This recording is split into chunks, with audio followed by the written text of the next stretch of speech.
Okay, hello everyone. Welcome to the SBL Smart course for exams in 21 and 22.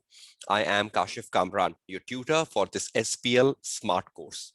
Now, just before starting on with the proceeding of this SBL Smart course, just confirm me that all of you can hear me, can see me, and you can see the presentation in front of your screen.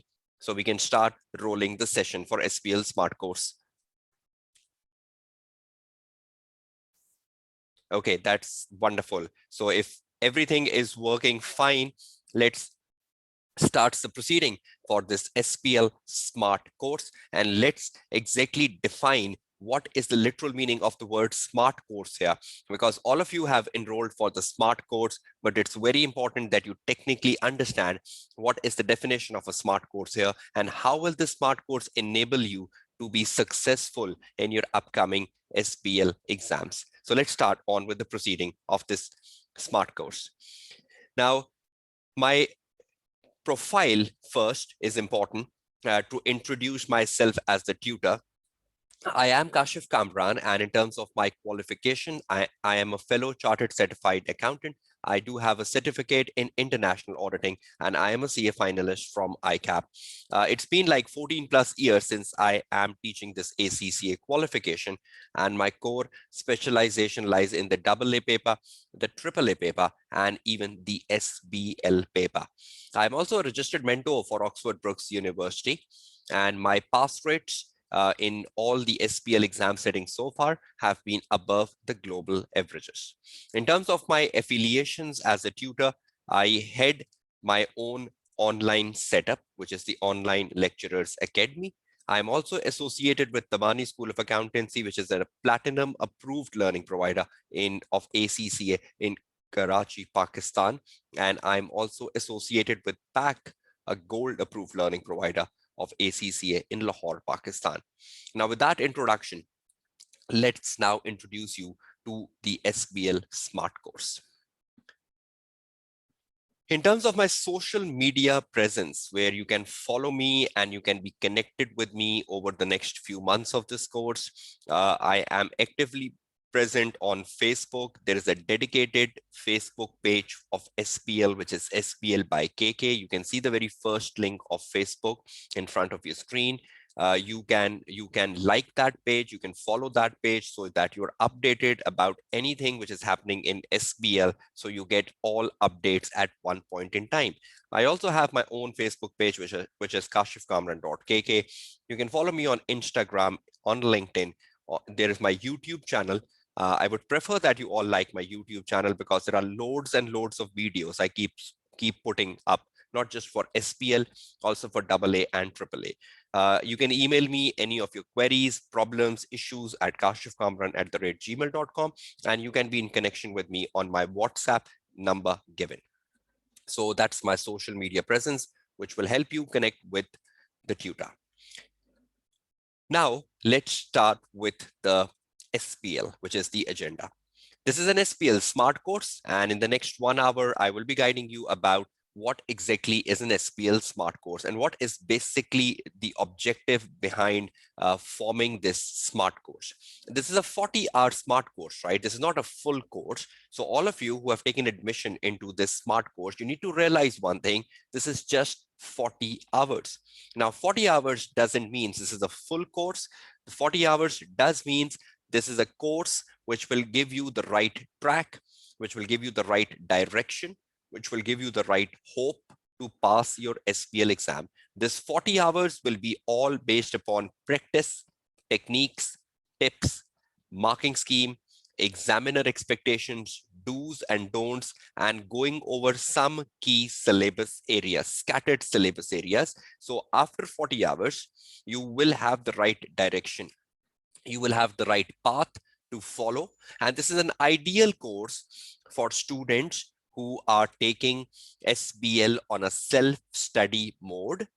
This course can really help you out. And this is a very good course even for students who are repeating the SBL paper. And this is an equally good course for students who are taking an SBL classes from another institute. So all of you can benefit. with this 40-hour course. I believe with this 40-hour course, the way you look at the SBL paper will be very different. And this 40 hours will open your mindset about the SBL paper and the way you look at the SBL paper. And you might be having a lot of fear factor, a lot of misconceptions, a lot of issues, and you might be struggling somewhere in SBL, and you start to get your you start to get the right track from this SBL Smart course. I hope that's clear to all of you, right? And I hope you all read the PDF of this SBL Smart course before you enrolled for this SBL Smart course. Is that clear to all of you? Can you just respond through the chat box?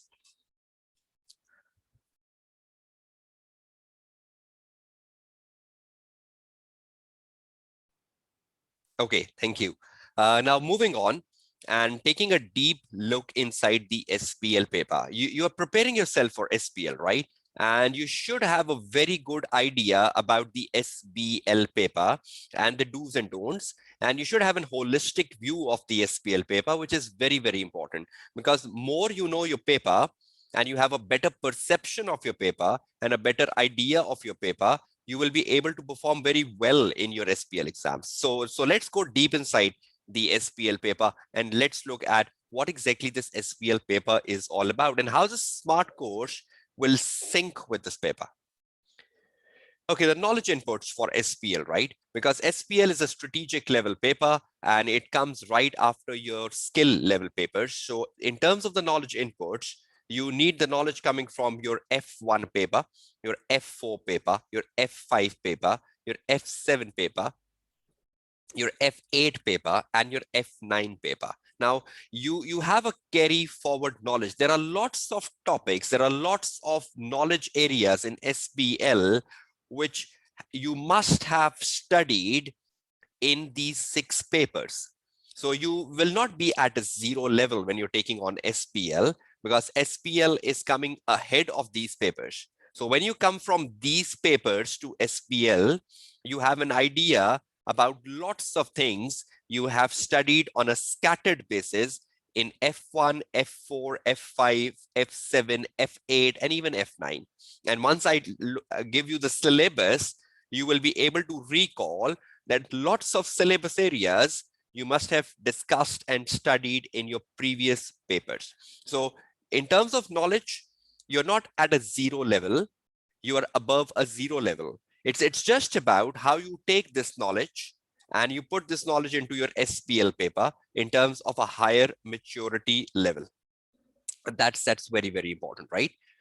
And again, just a reminder, the recording of the session is available. We know the session is being held at a time which is 7:30 p.m. Pakistan Standard Time, and there might be conflicts with students globally. So you need to cater your conflicts, and the recordings of the session will be available, right?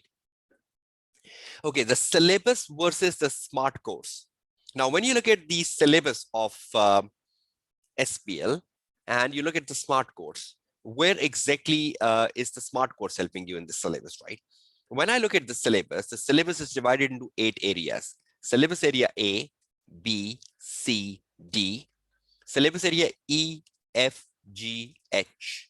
Now, you can see that some of the syllabus areas I have highlighted in orange. Now, that means if I will be doing something within the syllabus, or if I will be discussing a topic within the syllabus, so the purpose of this 40 hours is to practice, but again, the purpose of the 40 hour is also concept building. So if I will be doing the concept building, I will be doing the concept building in the areas which are highlighted in orange. So can all of you see the highlighted orange areas? So out of the 8 syllabus areas, how many syllabus areas will be going through these 40 hours? A total of 5 syllabus areas, which is many. So I'll be discussing the main aspects of the syllabus area A, B, C, D, and F with you. I'll be giving you the concepts, main concepts of the syllabus area A, B, C, D, F with you. I think you agree that's many in a 40 hours, right? I'll just be touching upon the key models, the key theories in the syllabus area A, B, C, D, and F. So the areas highlighted in orange will be part of the Smart course. What exactly are these syllabus areas? The syllabus area A is leadership. Now, you must have studied a lot about leadership in F1 paper. You know a lot about the leadership models, the leadership theories, the leadership styles, the leadership traits in your F1 paper. Is that right? Can you respond through the chat box? Do you have an idea about leadership, roles, styles, models, and everything coming from your F1 paper? Everyone? Okay, that's good. So I'll be discussing the key aspects of leadership from the SBL point of view later once we start classes every Saturday and Sunday. But that's an area which I will be touching upon, and we're looking at the exam papers on that as well. Governance. Now, governance is an area which you must have studied in F1 paper, even in the F4 paper, a bit about non-executive directors and a bit about audit committee. And even in the F8 paper, you must have discussed about audit committee and the non-executive directors, even in F8 paper. So you have a lot of knowledge about governance coming from the previous papers, right? So I'll be exploring the key models, the key theories within 40 hours in terms of governance. Obviously, everything is not possible. This is a constrained 40 hours. You need to agree to that. Strategy, the syllabus area C. I'll be exploring the key syllabus area. Strategy is the key syllabus area, right? There are so many models, so many theories in the area of strategy, which you should know to pass the SBL paper. And I'll be putting a greater emphasis on the syllabus area C, the strategy. I'll be guiding you about the models and theories in the strategy area, and will then be performing practice with you. So C will be the most important area, right? C will be the focal area when it comes to my syllabus. So this is the most important syllabus area, right? D is risk. You must have studied about risk in F9 paper. You must have an idea about risk from the F9 paper. Risk is a very important area. I've seen regular questions on risk in the past paper. So risk, you should know what are the key models, what are the key theories in risk, which you should have an idea about and on your fingertips. So I'll be putting a very good time spent on risk as well. Syllabus area E is about technology. I'll not be discussing that in my 40 hours.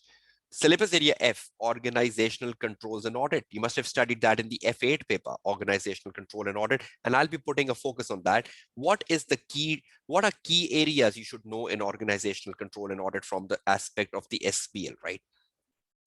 Syllabus area G is about finance and planning. I'll not be touching upon that in my SMART course. A lot of knowledge comes from your F5 paper and your F7 paper and your F9 paper, finance and planning and decision making. And the syllabus area H is about change management. So syllabus area E, G, and H are the areas which I will not be discussing in my 40 hours. But syllabus area A, B, C, D, and F will come in my discussion, looking at the key models and the key theories. So is that structure clear to all of you? So are we covering a greater part of the syllabus in the 40 hours? 5 out of 8? Is that good enough? Waiting for your replies and answers.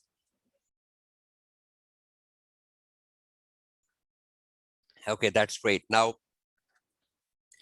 throughout my session, I'll be using a Word file, and I'll be sharing everything I write on the Word file with all of you. So you need not to worry about it. Everything I write on the Word file, I'll be sharing that with all of you. So can you all see this Word file in front of you? I'll be using it as a whiteboard, and I'll be writing on it, and this file comes to you. You will take a printout of this Word file, and this will automatically starts to become your notes, right? So can all of you see this Word file in front of your screen? Okay, good. Okay, now the first thing I would like to discuss with all of you is the syllabus, which will be going into the SMART course. And I just need to focus on something very important with you. I'll be covering the syllabus area leadership. I'll be covering the syllabus area governance. I'll be covering the syllabus area strategy. I'll be covering the syllabus area risk, and we'll be covering the syllabus area, the organizational control and audit, right? 5. Now, in these 5 areas, I will be focusing on, my focus in these 5 areas will be on, not to teach you everything because we have 40 hours, but my focus will be on the key topics within each of the above 5 areas. So I'll be going through the key topics within each of the above 5 areas, the key models, and the key theories, and the key theories within the above 5 areas, So you will get an idea and then you continue. So the 5 syllabus areas, and I'll focus on the key topics, the key theories, and the key models within the 5 syllabus areas. And then again, I'll focus on the practice of past papers from these core areas. I'll be guiding you about the marking schemes. I'll be guiding you about the examiner expectations. And I'll be guiding you about the way to write answer. I'll be guiding you about the professional marks. I will be guiding you about the formats to write the answer in. I'll be guiding you about the formats to write answer in. I'll be guiding you about the professional marks. So there are loads and loads of things which comes into with you in 40 hours, right? So you will be amazed after 40 hours that you will feel so much confident because you must be doing a self-study mode for SBL. You must be studying from somewhere else, or you must be repeating SBL, right? So it will benefit you in all aspects. Is this clear what I wrote on the Word file in front of you, everyone? So this is where I will be focusing on. Okay, now if I move back to my presentation where we were discussing the syllabus and how syllabus syncs with the with my SMART course. If I move back to my presentation now, I hope you can all see that again on the screen. Now, if you look at the presentation again on your screen, we just discussed how the syllabus connects with the SMART course within the constraint of the 40 hours. Now, moving ahead of that, look at the paper format, which is very, very important. When you look at the paper, the SBL, the Strategic Business Leader, is a case study exam, right, of 4 hours. Now, that's something unusual, and I will be giving you a good guidance on these 4 hours throughout my 40 hours of course, that how you go about utilizing a 4-hour paper. Because normally you are equipped with 3 hours and 15 minutes, right? Now, this is perhaps the first time you are looking at a paper which is worth 4 hours. So it's a case study paper, but it's stretched on 4 hours, including the reading and planning time, the reflection time, the writing time, everything. So you have 4 hours to read, to plan, and to reflect, to write. So how to go about 4 hours, how you utilize them, and how you ensure that within the 4 hours, you do your best. So I'll be giving you lots of tips and techniques over the 40 hours. Being a 4-hour exam paper, SBL, and being a case study exam paper, the Strategic Business Leader is an exam based upon one main business scenario. So you have just one main business scenario. So you have one case study, right? And in the one case study, you have the 100 marks. So you have to read the one case study, and this one case study might go up to 10 to 12 pages. So it's like a lot of reading. How you go about reading that in a computer-based exam, how you go about remembering what you read. Is there a best practice to read such a long case study? I'll be giving you guidance on all that, so nothing to worry about that. You have one main case study, right? And the time zone you have to read, to plan, and to reflect is 4 hours. So one of the focal point of SBL is 4 hours. And one of another focal point of SBL is one main case study. And the last thing, all questions are compulsory. That's fine. And each examination will contain a total of 80 technical marks and 20 professional marks. Now, I think the unusual part here is not the technical marks, because you are equipped with technical marks. In every paper you attempt, you have a requirement and you solve the requirement, and every requirement has a marks. So you are familiar with the requirements and the marks and how you do it. Technical.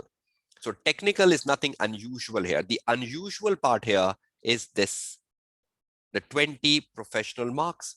So to me, there are three things to focus on: 4 hours, how to go about with 4 hours, the utilization of 4 hours, and is there a best way to do it?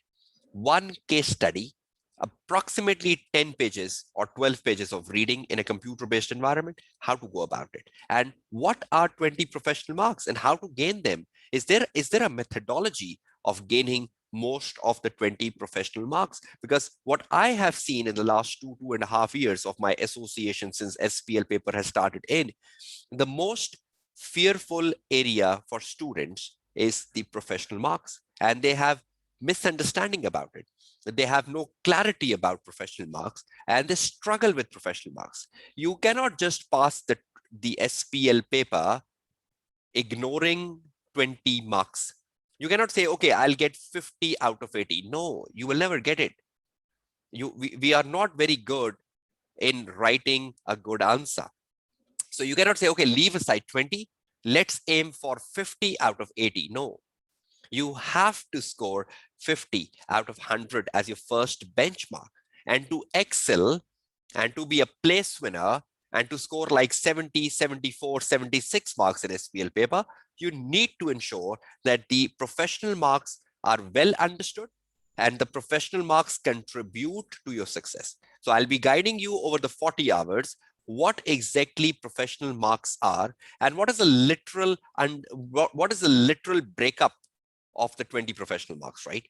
So is everyone clear with this structure analysis in front of your screen? Okay, now moving away from this paper format discussion, the key aspects you should learn and remember or focus on from the paper format we just discussed. The key aspects: number one, it's 4 hours. How to go about utilizing the 4 hours in an effective manner? Is there a rule of thumb? Is there a way? Is there a methodology? Is there a way out of how you go about utilizing the 4 hours? So I will be giving you a proper guidance on that. So nothing to worry about it, right? Then the very next important aspect of this SPL paper is one scenario, lots of reading. And I think that's an area where students are bad at: reading, retaining, reading and retaining. I hope you all agree with me. Students are so bad when it's come to reading and retaining. Students are very good numerically doing calculations in the F7 paper, in the F9 paper, in the SPR paper, but students are very not very good when it comes to performing in a theoretical paper where you have to read a lot and retain a lot. So what is the way out? I'll be guiding you about the way out of a lot of reading and how to overcome the fear factor of a lot of reading once we enroll this course from Saturday. 80 technical marks. That's pretty simple. So nothing to worry about. You know technical marks, right? I hope you agree with me. You know what, you know from every paper how to read a requirement and how to answer a requirement. Is that something unusual, 80 technical marks? Do you all agree with me? Waiting for your responses. So do you believe 80 technical mark is the fear factor in the SPL exam, or is the 20 professional marks such as the fear factor? Waiting for your answers. Is 80 a fearful thing or is 20 a fearful thing? Definitely 20, right? 80 is something you have been habitual of. You are doing this in every paper. But I think the unusual part is the 20, where the focus will be here or in the course. So the last phenomena is 20 professional marks. That's really important because expecting to pass SBL, scoring any professional marks or scoring nothing from a professional mark is difficult. So can you expect to pass SBL without scoring 0 out of 20 in a professional marks? No, you will never pass SBL if you're thinking about that way. So my focus will be here, right here. So is everyone clear with the paper expectations? 4 hours, I will be guiding you about that. Reading, I will be guiding you about that. 20 professional marks, and I'll be guiding you about the 20 professional marks as well. Right? So now moving onwards, because today is the orientation session, but I just need to put a holistic picture in front of you. And then from Saturday, Sunday, we'll start going deep into it. You have 4 hours, right? And ACCA recommends this as the best practice, which you can see on the screen. ACCA recommends that in 4 hours, which is like 240 minutes. So in 240 minutes, you should ideally spend 40 to 60 minutes in reading and planning. Now, some might take 40, some might take 50, some might take 60. But an ideal zone is maximum 60 minutes, maximum 1 hour on reading and planning, right? So after 1 hour, you have 3 hours for writing. So if you spend 40 minutes on reading and planning, then you have 200 minutes to write up your answer. Or if you spend like 60 minutes on reading and planning, the maximum, then you have 180 minutes to write an answer. And that's not bad. You are habitual of attempting a 100 marks paper in 3 hours, aren't you? Waiting for your replies. You are all habitual, right, of attempting a 100 marks paper in 3 hours. So even if you deduct your reading and planning time, you still have 180 minutes of writing the answer. And you're all habitual of that. You're all very good into that, right? So I hope this is manageable. This is doable. But I think the critical part is this. This is the critical part. 60 minutes. Reading, reading, reading, retaining. That retaining is very important. If you just read, and after 60 minutes, you forget everything. What's the use? What's the sense? I hope you all agree with me here.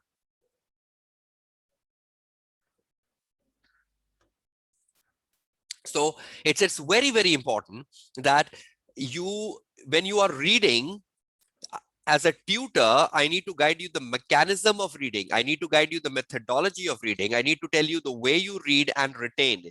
Because the more you retain, the better for you. Writing is something easy because the writing time is, you are habitual of that from every paper of ACCA. But there are different mechanisms in writing in SBL exams. You need to keep the focus on professional marks. You need to keep your focus on the formats, which I will be guiding you. So is everyone clear on this? I think the unusual phenomena here, where you all need to focus on in a very careful manner.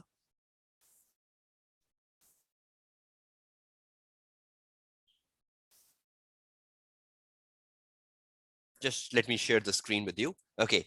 The unusual manner where you need to focus on when you're attempting the SBL paper is that when you look at the 4 hours time here, when you look at the 4 hours in SBL and you think about, okay, my tutor told me that the best practice is that a 40 to 60 minutes is a time stretch which we have in SBL paper to read and plan. And then we have ideally something like 180 minutes to 200 minutes for writing the answer. Now, my concern factor here is that when you are reading and planning, you have lots of challenges here. And I'll be guiding you about those challenges, because when you are reading and planning, you need to keep in mind, you need to retain lots of information. And when you're reading and planning, it's not just like reading a book or a storybook. It's about retaining a lot of information through proper annotations. You annotate. In a computer-based exams, you have an option to highlight. So highlighting the more important information. Or in a computer-based exams, you have an option of copy-paste or copy-paste the key information. Copy-paste the key information into the word processor where you need to write the answer, or copy-paste the key information in the scratch pad, which will help you later to develop your answer. So I think all of you are giving the CBE exams, right, to SPL. None of you is giving a pen and paper exam here, because I think in most of the countries, including Pakistan as well as India, we have switched to the computer-based exams, right? So I will be guiding you on a computer-based exam platform, how you read, how you annotate through a highlighter option, how you copy-paste the key information and you put them dump in the scratch pad. Because after 1 hour, the scratch pad and everything you have copy-pasted in the scratch pad will become important. And if you have not put anything in the scratch pad, after 1 hour, you will forget everything. So I need to make you realize that how important is it to copy paste when you're reading? How important is it to annotate through the use of the highlighter in the computer-based exam? And how important is it to bring important information, copy paste on the word processor or on the scratch pad? Is that clear to all of you?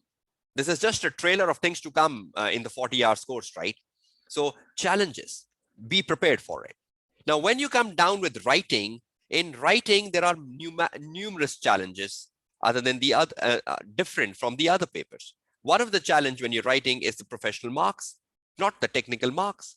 One of the challenge is so many formats. There are so many formats. Sometimes the examiner will say, write a letter, write a report, write a briefing note, write a press release, write a consultancy report, write a press release, and the list goes on. So you need to remember and retain the formats and the do's and don'ts of the formats, how to write a format, how to start a format, how to end a format, so many things, right? So I think the key challenge is when you come to writing the answer is professional marks, is so many formats to learn. More importantly, when you're writing the answer, the maturity of a strategic business leader to write an answer, the maturity when explaining your points, when explaining your point, or maturity when you are developing a point, that's very important. This is just a holistic overview in the orientation session. Expect more in 40 hours. So is everyone with me so far? Is everyone getting the track? Is everyone understanding what we are discussing in the last 30 to 40 minutes so far? Okay, that's great.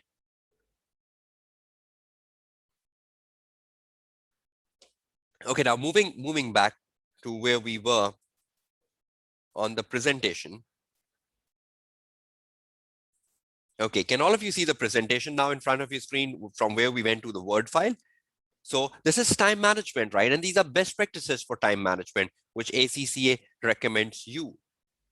Now, moving on, reading of requirement, which is an essential part of every ACCA paper.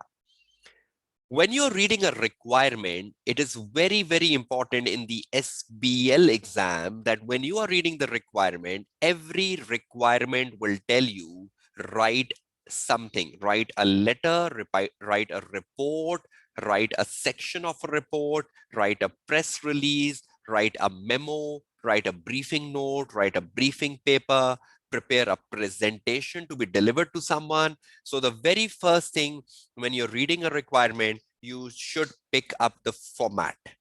And my course will guide you about the formats, will make you learn the formats, and will make you excel on the format. So when you're reading a requirement, which is different from the other papers, pick up the format. When you are reading the requirement, pick up the technical requirement. For example, the requirement says, explain the importance of corporate governance. Now that's the technical requirement. You need to explain the importance of corporate governance. But examiner says, write a letter to the board of director. So you need to explain the importance of corporate governance. That's the technical part, but you need to put that in a format of a letter. So you should know the do's and don'ts of a letter. So technical marks is easy because you know them. You have been doing them in every ACCA paper, right? Then in every requirement you read, examiner will tell you the skills, the professional skills which you need to demonstrate. And that's the critical part. That's the most critical part. Formats, you will learn them. So at the end of the day, after 2 months, you will be equipped with formats, right? Technical part, you know that. Demonstrating the skill, this is the key. And my 40 hours, and even today in my orientation, I'll be spending a lot of time on demonstrating the skill because that's something unique. So I think the most unique aspect of SBL is demonstrating the skill. And whoever among all of you is able to understand over the next 40 hours how to demonstrate a skill, a professional skill, and what exactly is a professional skill, you will pass the SBL paper. Is everyone getting this with clarity? Do everyone understand how important is it? How critical is it? And do you all understand that in the 3 bullets in front of your screen, the third bullet is the most important. The first and second are manageable, right?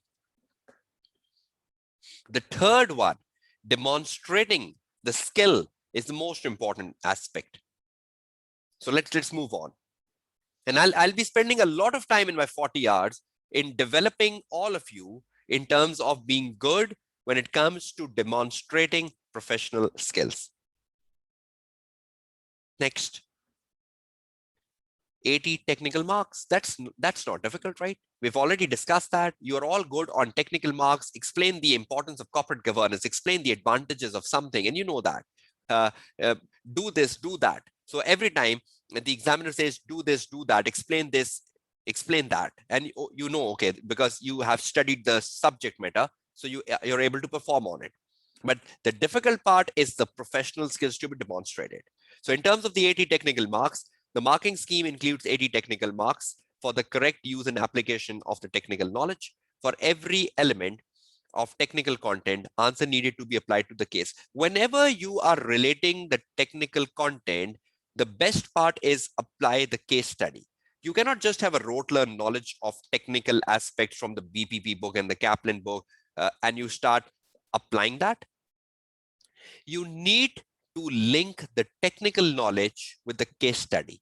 You need to sync the technical knowledge with the case study. You need to bring your technical knowledge like a Menlo matrix, like any model you have studied in the course, like any theory you have studied in the course. You cannot just reproduce the theory and the model the same way. The model or the theory, like a SWOT analysis, like a pestle analysis, you need to relate that with the case study. You need to connect that with the case study. You need to sync that with the case study so to get the technical marks. So the SBL paper is not where you bring the bookish knowledge or the rote learn knowledge to the paper. It's about adapting yourself to the case study, is about syncing to the case study, is about absorbing the case study. And the more you absorb the case study, the better for you. Every time I say, you need to absorb the case study. If your answer is closer to the case study, you will pass. Look at my hands here. If your answer is closer to the case study, you will pass. If your answer is far away from the case study, that means it's not synced to the case study, it's not linked to the case study, you will fail. So is everyone getting my point here? So it's the application, right? It's the application, it's not the knowledge. Next, repetition of the rote learn points is useless. I've just guided on that, right? So the bullet number 3 has already been explained above in the bullet 2. 20 professional marks, the more important. This is just the orientation session, so I'll just be putting a holistic view of the 20 professional marks here, just to give you the right structure, what examiner means of this. So listen to this very carefully. Now, when you look at the 20 professional marks, firstly, marking scheme of the SBL paper includes 20 professional marks. How to go about them? The professional skill marks, the skill being examined in the requirement should have been evident in how the candidate answered the task, although candidates may have drawn on other skills when answering the question. Now, when you're answering your question, when you're answering the requirement, suppose you're answering a requirement on a pestle model or on a Menlo matrix, on the importance of corporate governance. But when you're answering your question and you're writing your points, you need to demonstrate a skill when you're answering it. And this is very clearly written over here, that evident in how the candidate answered the task. So the skill should be evident when you're answering the task. How will skill be evident when you're answering a requirement? That will only come when I do a practice with you. I cannot just guide you the skill being evident in how you answer a task through words here, but I'll be giving you an example of that shortly. But examiner wants that the skill should be evident in your answer to be rewarded. But how will the skill be evident in your answer? Let's see some examples of that. When awarding, examiner is saying, when awarding professional skill markers looked primarily at the professional skill being tested in the requirement, but also looked at the journal professionalism that the candidate demonstrated, which includes consideration of the logical, well-presented answer, which avoid unnecessary repetition and answer the question set. So when you look at the 20 professional marks and the marker is checking your paper, the marker is looking primarily at the skill being tested, which should be evident in your answer. But apart from looking at the skill being tested and to give you the 20 marks, the marker is also looking at the journal professionalism in terms of how you presented your answer, well presented answer, how logical was your answer, unnecessary repetition, did you avoid repetition? So if you have a lot of repetition in your answer, you're losing the journal professionalism. If the format, you were told to write a letter, but you write a memo, you are losing the journal professionalism. You didn't answer the question in a very good structure. Suppose you didn't put headings and subheadings. Headings and subheadings are part of journal professionalism. So there are two things, right? The examining team is looking for to award you the 20 marks. Number one, the skill and the application of the skill, which should be evident in your answer.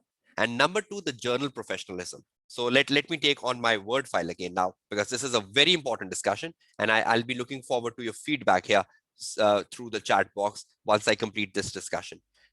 Okay, can all of you see the word file again? Because let's start exploring the professional marks here in a very careful manner. Professional marks. How many we have? 20. Now, the examining team says that when the marker who is checking your paper, when the marker awards the 20 marks, or when the marker awards you the professional skill marks, or when the marker awards you the 20 marks, what is the marker looking for? What is the marker looking for in your script? And we got the answer from the examiner. The examiner said the marker is looking for two things. Number one, the skill and the application of the skill, evident in your answer, So if your answer has an evidence of the skill and the application of the skill, you will start to get the professional marks. So the application of the skill should be evident in your answer, and that comes with practice. Now, how many skills are there? How will your answer be evident of the skill? That starts to come from the Saturday class, right? Once you start getting into the practice board. The second thing the marker is looking for to award you the 20 marks is the journal professionalism. And the journal professionalism includes use of the proper format. So if your answer is done in the proper format, like write a letter, so you write a letter, write a memo, you write a memo, write a report, you write a report. So that is the right format. The right format increase your chances of getting the professional marks. Number two, well-presented answer. Well-presented answer. The examiner has explained a well-presented answer so many times, and I'll be explaining that later from Saturday. A well-presented answer means which has headings and subheadings. So when you write an answer, theoretical answer, you should have a heading and a subheading. So suppose you're writing political environment. So political environment is the main heading, and under the political environment, there can be so many subheadings. Or you're writing the economic environment. Economic environment is the main heading, and then you can have so many subheadings coming from the case study in terms of economic environment. Headings and subheadings are encourageable in SPL paper. An examiner says a well-presented answer should have a lot of headings and subheadings. And when you're presenting a well answer, each paragraph you write should not be more than 3 to 4 sentences long. I'm not saying 3 to 4 lines long. I'm saying 3 to 4 sentences long. Sentence, when you put a full stop. Line is 1 line, 2 line, 3 line, 4 line. I'm saying sentences. So one paragraph should not be more than 3 to 4 sentences long. The SBL examiner don't like long paragraphs and likes headings and subheadings. Everything is increasing your prospects of 20 professional marks, journal professionalism. So use of the proper format, a well-presented answer, avoid repetition, and link your answer as much to the case study. If you do all this, then you have a greater chance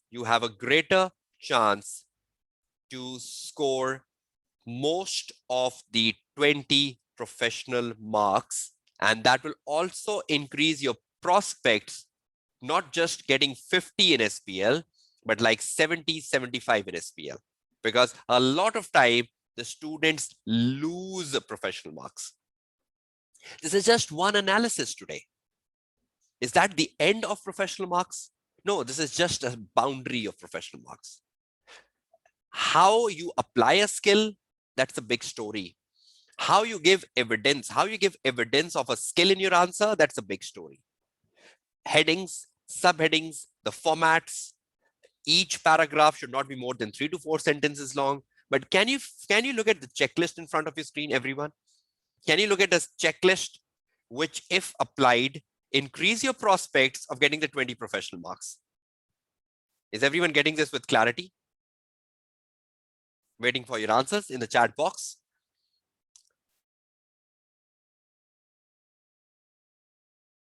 Is everyone finding the structure? So if someone asks you what is to be done to score most of the 20 professional marks, so do you have a checklist which needs an application in 40 hours? So the more we apply this in 40 hours, will you be able to get confidence on the application and scoring of the 20 professional marks, everyone? So is that something easy? But practice makes you perfect.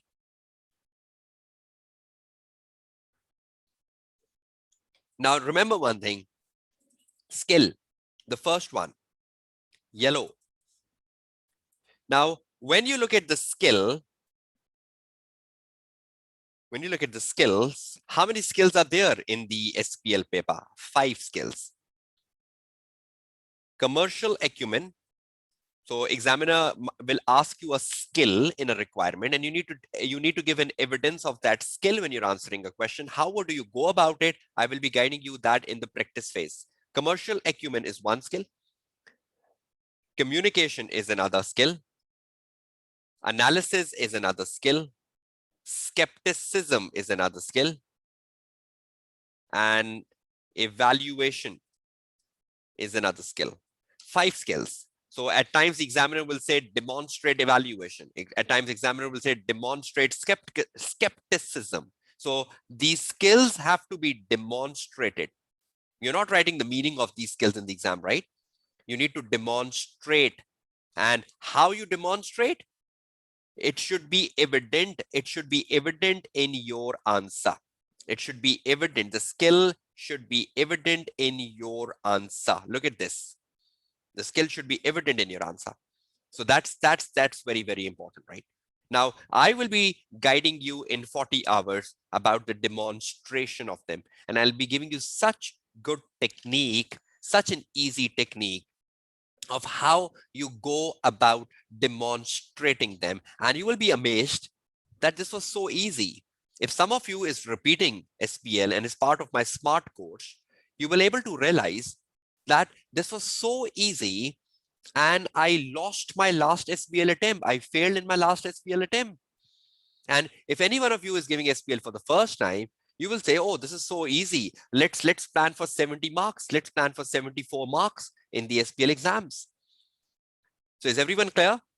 Is everyone getting an idea of things to come in 40 hours? So have you enrolled yourself in the right course? Have you taken the right decision?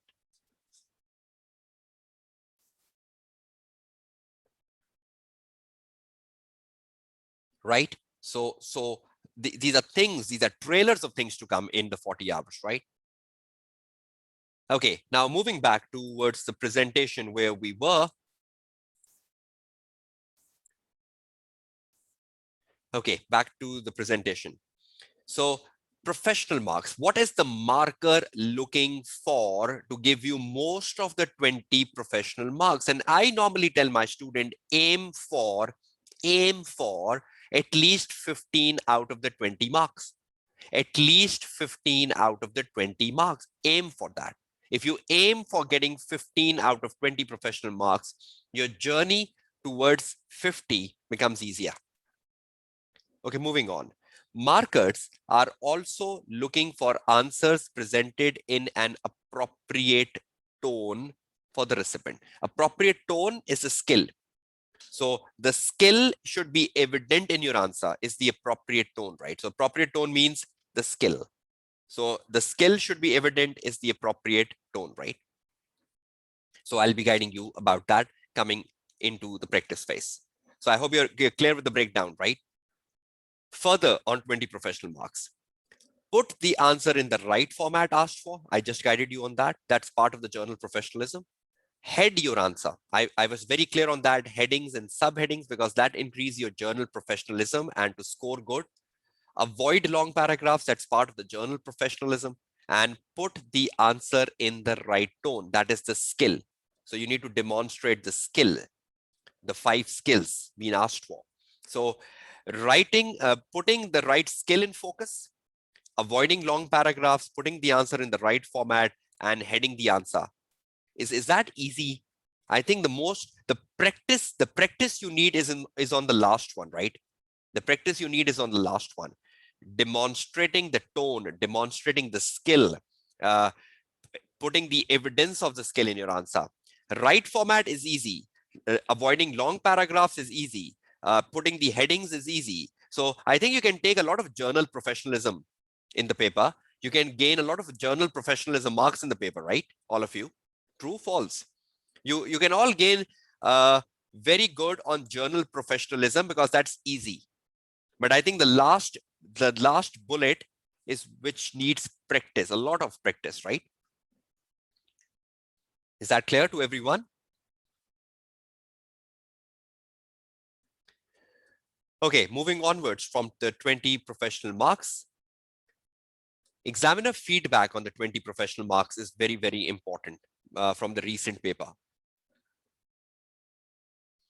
Careful attention. Examiner is saying careful attention to the format required is very important, and the student should focus on it, not ignore it or reproduce answer in a wrong format. So putting the answer in the right format is very, very important as per your examiner if you want to gain high on professional marks.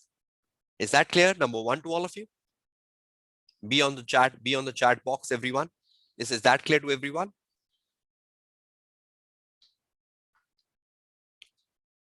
Okay, next. Whatever the format requested, the answer should be presented and structured clearly. So you should present your answer. You should structure your answer clearly, whatever format you're writing. You're writing a report, you're writing a letter, you're writing a memo. The answer should be presented and structured with headers, throughout the answer. See, this is not what I am telling you. This is the examiner feedback. With headers throughout the answer.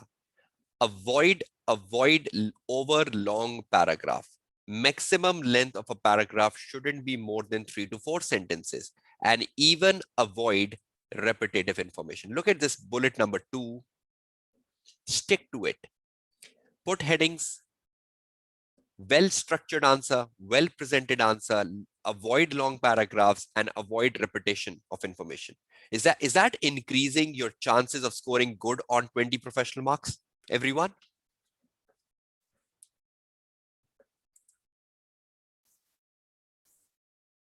Right? Okay, move on. Next. Look at this example carefully. This is not a practice class, but look at this example carefully. In one of the past paper, December 18, question number 1A of the December 18 exams, there was a requirement. Whatever the requirement was, ignore it. Now, under every requirement of the SBL paper, under every requirement, you will see the examiner asking you to perform or to demonstrate a skill. Now, in the question number 1 of the December 18 exam, whatever the requirement was, under the requirement, the examiner asked the student to demonstrate the professional skill. This is the language used by the examiner asking you to demonstrate the professional skill. You can see the red box. Look at this carefully. Professional skill marks. Look at this. Professional skill marks are available for demonstrating. See, demonstrating. So examiner is saying if you demonstrate that. For demonstrating analysis skill. So which skill the examiner wants you to demonstrate? Analysis skill. So if analysis skill is evident in your answer, how many marks are there? 3 for the skill. Now, if analysis skill is demonstrated in your answer, along with journal professionalism, the right format, clear headings, avoid long paragraphs, and repetition of information, you have a fair chance of scoring 3 out of 3. These are skill marks, which is with every requirement. Now, in this requirement, the examiner is saying professional skill marks are available for demonstrating. Look at the keyword here, demonstrating. Analysis skill, full stop. Is the examiner saying for demonstrating analysis skill, full stop? Or is the examiner telling you something after the analysis skill, how to demonstrate it? Now, I normally tell my students that if the examiner says professional marks are available for demonstrating analysis skill, full stop, so many students will be confused how to demonstrate analysis skill. Some will demonstrate in a different manner, some will demonstrate in a different manner, some will demonstrate in a different manner, and there will be a variety of answers.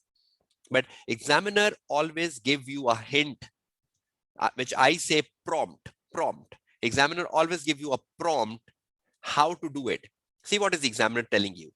Demonstrate analysis skill in investigating and considering information from range of sources. So if one student, when he's writing the answer, he is taking information from scattered case study. He's not taking information from one exhibit of the case study. He's taking information from multiple exhibits of the case study. Suppose you need to write the pestle environment, and you take information about pestle environment from page number 1, page number 2, page number 3, page number 4, page number 5, because the examiner is saying in investigating and considering information when you're writing the answer from a range of sources given by the examiner. But if one student is writing the political environment, the economic environment, the social environment, the technological environment, just by taking a look at the page number 1 and page number 2, and another student write the political, economic, social, and technological environment by looking at 7 pages, who has done justice with demonstration of the analysis skill? Tell me. Who has done justice? The one who just looked at 2 pages and wrote the answer, or the one who looked at 7 pages of the case study and tried to find an answer? The second student, definitely. So is the examiner giving you a hint of how to demonstrate the analysis skill? Is the examiner giving you a hint or not? Is the examiner telling you the way to demonstrate the analysis skill? Or is the examiner putting a full stop, demonstrate the analysis skill, full stop? No, never, never. Every time the examiner says demonstrate commercial acumen, demonstrate skepticism, examiner will continue the sentence after. And you need to read that sentence after, because in that sentence, you will get the hint. If you pick up the hint, will you be able to apply, will you be able to do the skill in a better manner, everyone? Are you getting what I'm saying? Have you got something in the last 2 minutes, everyone? So you need to read the sentence in a full form here, because the sentence doesn't stop at a skill, it continues after that. So if one student write an answer from a range of sources, will score 3 out of 3. And if one student wrote an answer from just 1 page, will not get 3 marks, or will get less than 3 marks, because he might be having a journal professionalism. So what I believe is,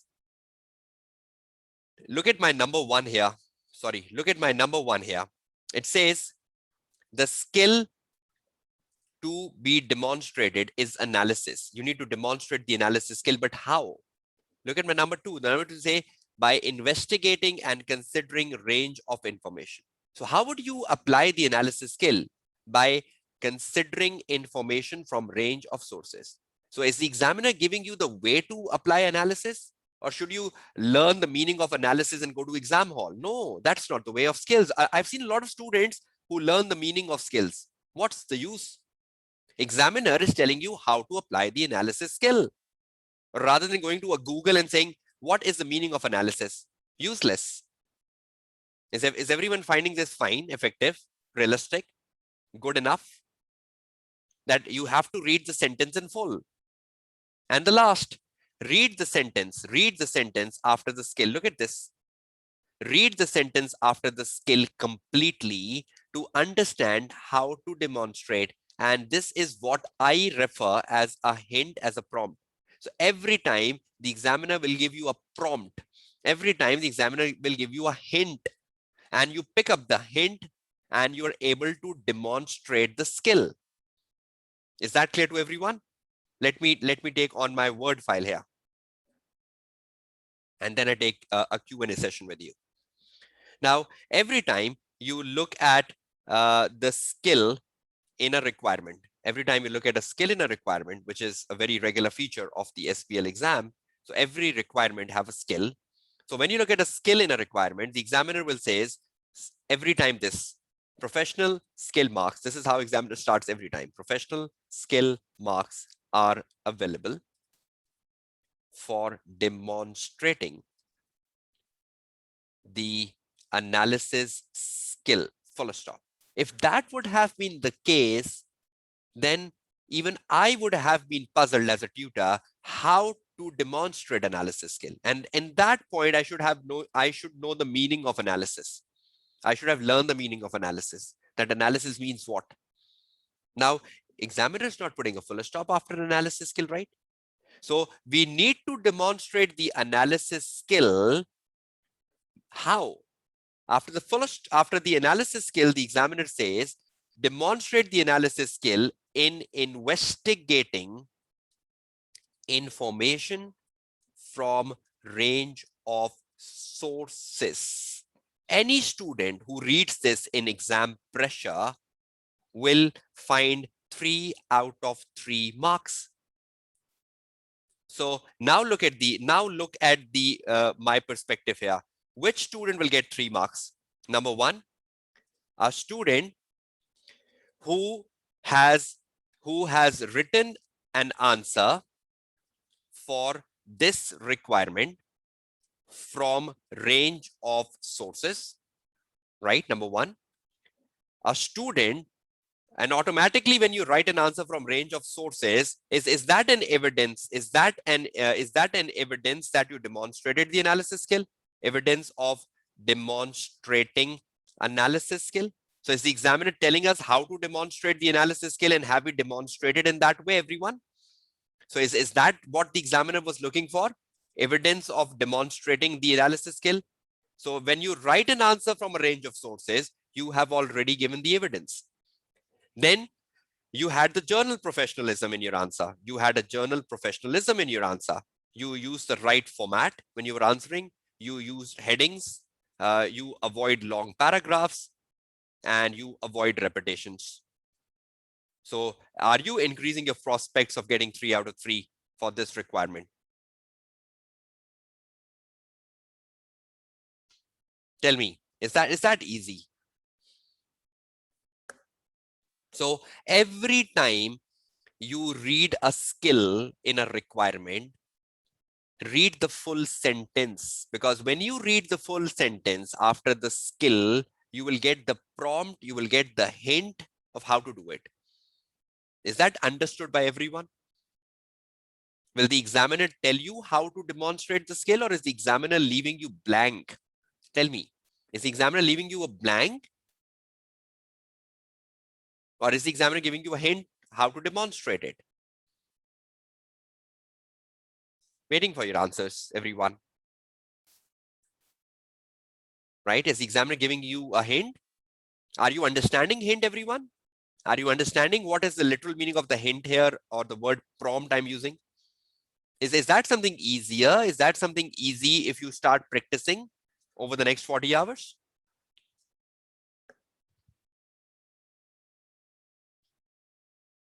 So does it make sense? Are you absorbing this? Are you absorbing this, everyone? And is that something effective? So please ensure that when you are reading the statement, of the skill, and you look at this word demonstrating, and you look at this word analysis skill, it could be any skill, right? Demonstrating commercial acumen, demonstrating skepticism, but read after, because when you read after, you exactly know what to do. You exactly know the prompt. You exactly know how to go about it. So is that difficult? Is that difficult, everyone? You just need a right amount of practice and you will do it. So the final conclusion is that when you look at a skill in exam paper, to be demonstrated, look at the examiner hint, or look at the examiner prompt as to how to demonstrate it, and you will be able to demonstrate and give evidence of that in your answer. Give evidence of that in the answer. Is that clear?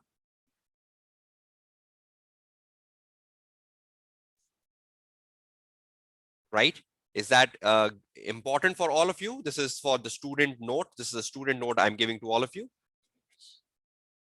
So are you finding this orientation session productive in terms of opening your mindset about what the tutor will be discussing with you in 40 hours and how things will unfold in this 40 hours?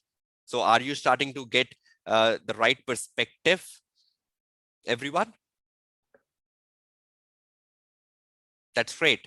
Okay, now final aspects from my presentation today, before I need to guide you on few of the things. I've spent a lot of time on professional marks and come back over the next 40 hours, right? So examiner feedback finally, and ending things up. Some of the key examiner feedbacks that you should avoid as an SBL student when you're preparing for your exams. Weaker candidates often used pre-learned knowledge when they were writing the answers. So there is no space of rote learning, right, in SBL. So if you think I'll go with rote learning in the exam hall and I'll reproduce the rote learned knowledge, no. Pre-learned materials is of no use, because you need to read the case and you need to extract things from the case, and you need to read the requirement, and you need to read and you need to sync the requirement with the case study and find the answer. So everything is case oriented, right? Number two, stronger candidates integrated the case study with the answer. That's what I was saying, that you read the case, find the answer, and write the answer. So you integrate. So sync. If you sync the answer with the case study, you pass. And if you fail to sync the answer with the case study, that's the weaker student. So I hope none of you want to be among the weaker student, right? You all want to be among the strong candidates. The other criticism of the examiner: it is especially important that candidates spend sufficient time reading the information within the exhibits which make up the case paper. Often answers fail to make sufficient references to the exhibit or fail to read the full range of information. You should read the full case before you start answering, because there might be an information which you didn't read and was important. So you have 60 minutes of reading, read everything, and then start to think about what is the best answer to write. So examiner is saying the student should read all information before they start getting to the part of reflection, or before they start getting to the part of writing the answer. Okay, candidates should read exhibits while keeping the requirements in mind, because when you're reading, you read the requirement first, right? And then you start reading the exhibit, because that's the best way to read in 60 minutes. I'll be guiding you that in the Saturday class, that you read the requirement first and then you read the case study. I think you do this in all papers of ACCA, right? You read the requirement first and then you read the case study, so that when you are reading the case study, you can start thinking about the answer of the requirement. So you keep the requirements in mind when you're reading the case study, because that's an effective way of reading the case study. Okay, some of the last criticisms of the examiner. However, candidates must remember that merely reproducing material from the case without commenting on it is useless. So you cannot just say, okay, let's copy paste things from the case study. You need to pick up a point from the case and you need to explain the point. You need to develop the point in your own language. So it's not reproducing things from the case. That's useless. In particular, candidates taking exams on computer in previous attempts cut and pasted materials from the exhibits in their answer without adding anything. You can cut paste, but you need to add value to it. You cannot just cut paste and say, oh, that's the end of the story. Cut paste, but elaborate upon it, explain upon it. That's very important. Although this examination did not follow a timeline, and therefore candidates should not have been disadvantaged by answering question out of sequence. A lot of students ask, can we do questions out of sequence? But examiner is saying it is recommended that candidates answer requirement in order. So question number 1A, question number 1B, question number 2A, question number 2B. So SBL examiner is not liking that you do out of sequence paper. SBL examiner is liking that you go in a sequence form, because that's also journal professionalism. If you do a sequential paper, that's also journal professionalism. Marker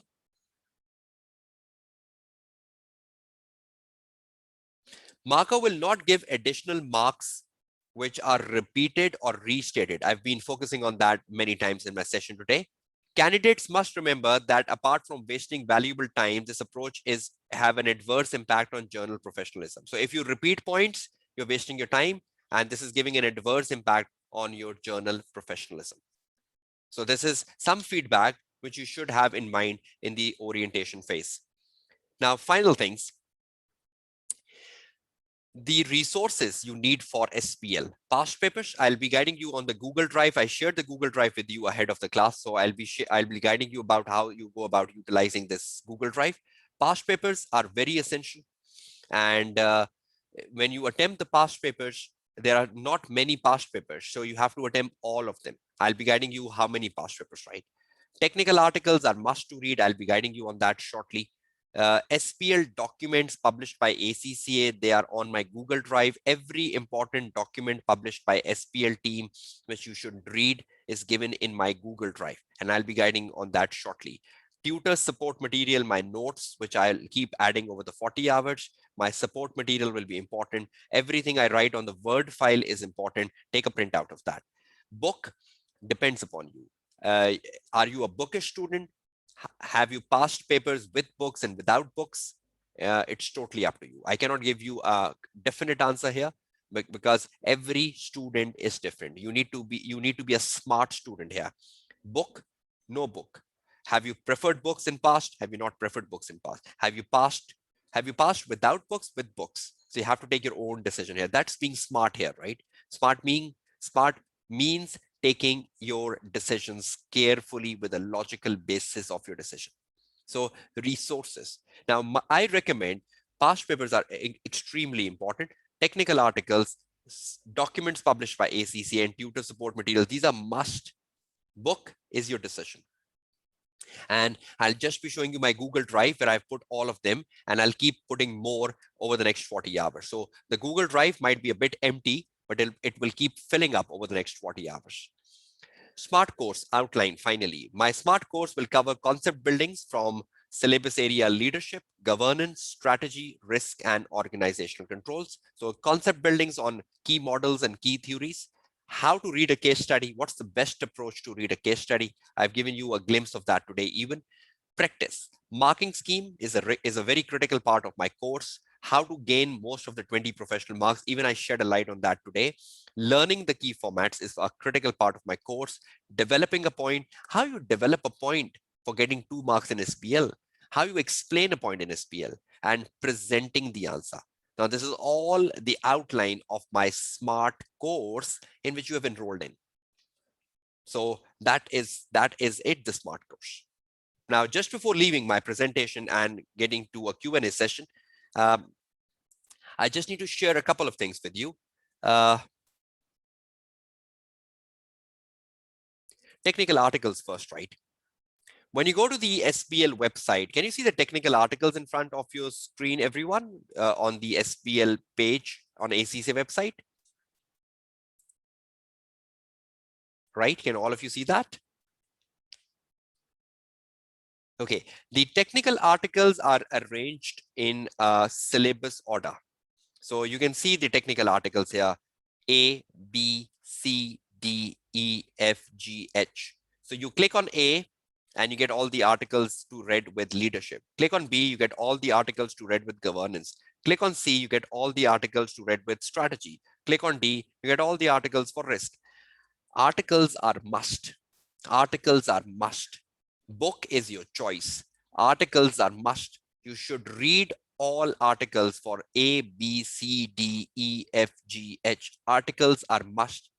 The knowledge you get from the article is the best knowledge because they are from the SBL examining team.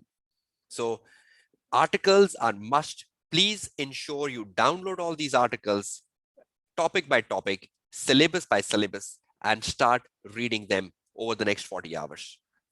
Is that clear to all of you? So will all of you develop a habit of reading these articles?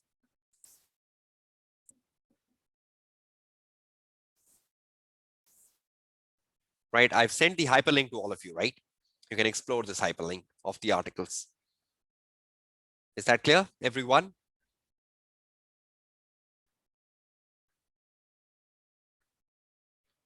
Okay, the last thing from the articles is the Google Drive, which I need to guide you about. Okay, can all of you see the Google Drive in front of your screen?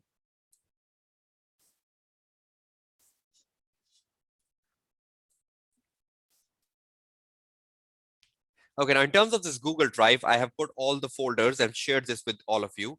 There are tutor notes. Currently, the tutor notes only contain the orientation presentation.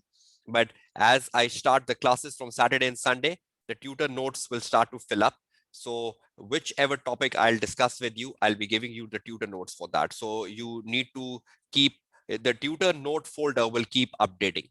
So the tutor note folder will look very good at the end of the syllabus because every time we do a topic, there will be tutor notes available for it.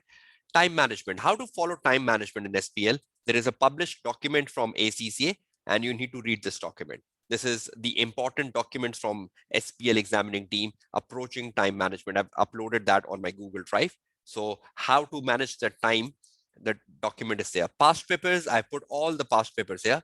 So there are just 9 in total, and 9 out of 9 must be done. There are 3 specimen exams and there are 6 actual exams, a total of 9, and no excuse. If you're preparing for September 21 exams or December 21 exams, you need to practice all of them to be good. So all 9 past papers, 3 specimen, 6 actual have been put in my Google Drive. Then the formats, the article on formats published by SBL team has been put here. So this is the document which tells you about the formats to use. Then the Dr. Dinu 100 series. Now this is a wonderful document, and everyone who wants to pass SBL, you should download this article, take a printout of this and read through it, because this is a summary of the entire course. And if you go through this document, the Dr. Dinu, this was the first time the SBL paper was introduced in September 18, and Dr. Dinu conducted a very big webinar for ACCA, and he explained everything. This is a comprehensive summary. So even if you're skipping the book, the Dr. Dinu series is like 220 pages, and you should start it from today. And this is wonderful summary, wonderful holistic view of the whole syllabus. So this is the most recommendable thing from me as a tutor, the Dr. Dinu series. This is wonderful revision, wonderful preparation, wonderful control of the paper, wonderful control of the syllabus, and you know everything. Every model, every theory, the key models, the key theories are part of this PDF. I hope you explore it, right? So I've included all the important documents which I want my students to read in my Google Drive.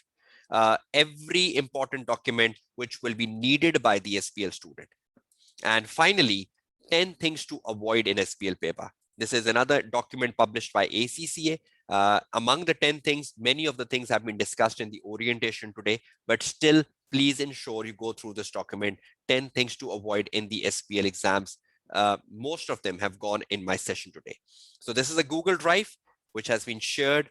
I'll keep updating my tutor notes in the folder of tutor notes as the course unfold. Time management is complete, past papers are complete, formats are complete, Dr. Dinu series is complete, and 10 things to avoid is complete. Only thing which keeps filling up every time is the tutor notes. And all of you have been given the access of this drive.